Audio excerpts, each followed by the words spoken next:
এবং একজন নারীকে সুনির্দিষ্ট অভিযোগ ছাড়াই ঘরের দরজা ভেঙে যেভাবে আটক করা হলো তা মানবাধিকার লঙ্ঘনের সুস্পষ্ট একটি দৃষ্টান্ত স্থাপন করল এই সরকার। ডক্টর শাহদিন মালিক সংবিধান বিশেষজ্ঞ এবং একজন সিনিয়র আইনজীবী, আমরা সবাই তাকে চিনি, জানি, সর্বজন শ্রদ্ধেয় একজন ব্যক্তিত্ব। সেই শাহদিন মালিকও, অর্থাৎ বলতে গেলে তিনি সবচেয়ে গুরুত্বপূর্ণ প্রশ্নটি উত্থাপন করেছেন। তিনি বলছেন যে যেই ক্ষমতা বলে মেঘনা আলমকে আটক করা হলো, অর্থাৎ বিশেষ ক্ষমতা আইনে নিবর্তনমূলক আটক আদেশ দেন জেলা প্রশাসক। মানে মেঘনা আলমকে যে প্রক্রিয়ায় আটকের আদেশ দেওয়া হলো এটি দিয়ে থাকেন জেলা প্রশাসক। এটা আদালতের কোনো ব্যাপার না। যে কোনো ফৌজদারি মামলাতে গ্রেপ্তার করলে 24 ঘন্টার মধ্যে আদালতে হাজির করতে হয় এবং পরে আদালত নির্ধারণ করেন তাকে কোথায় পাঠাবেন। তো আদালতকে বাইপাস করার জন্যই বিশেষ ক্ষমতা আইনে এই যে নিবর্তনমূলক, মানে এক ধরনের জোর জবরদস্তিমূলক আইন তৈরি করা হয়েছিল।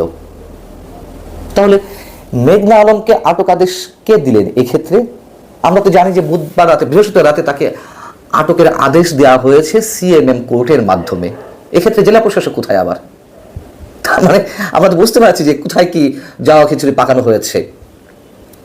আমারও কিছু প্রশ্ন আছে, প্রায় 1 ডজন প্রশ্ন, আমি পরে বলছি। তার আগে গণমাধ্যমকে ব্যবহারের মাধ্যমে যে মুখরোচক গল্প তৈরি করা হচ্ছে, এখন পর্যন্ত আমাদের কাছে সেটি মনে হচ্ছে।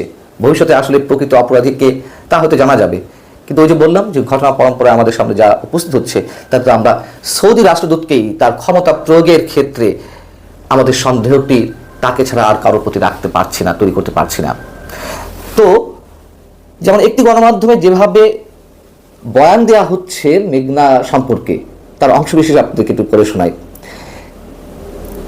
এই রিপোর্টে বলা হচ্ছে, অখ্যাত এই মডেলের কাজই ছিল বিভিন্ন কূটনীতিকদের সাথে বিভিন্ন প্রোগ্রামে যোগদান করা এবং তাদের বিভিন্ন গুরুত্বপূর্ণ তথ্য সংগ্রহ করে তাকে নিয়োগকারী প্রভুদের কাছে সেই বার্তা পৌঁছে দেওয়া। মূলত দেশি বিদেশি গুরুত্বপূর্ণ ব্যক্তিদের হানি ট্র্যাপে ফেলে নানা রকম তথ্য হাতিয়ে নিতেই এই মেঘনা আলম চক্র।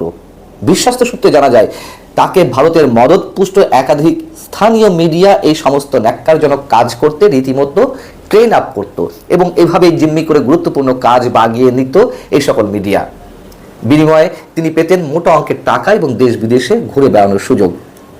আরেকটা অংশে বলা হচ্ছে, মানে এখানে তো বোঝা গেল সেই বিগত আওয়ামী লীগকে দায়ী করা হচ্ছে বা আওয়ামী লীগ যাদের বন্ধু মনে করে ভারতের প্রসঙ্গ এখানে নিয়ে আসা হয়েছে। আচ্ছা,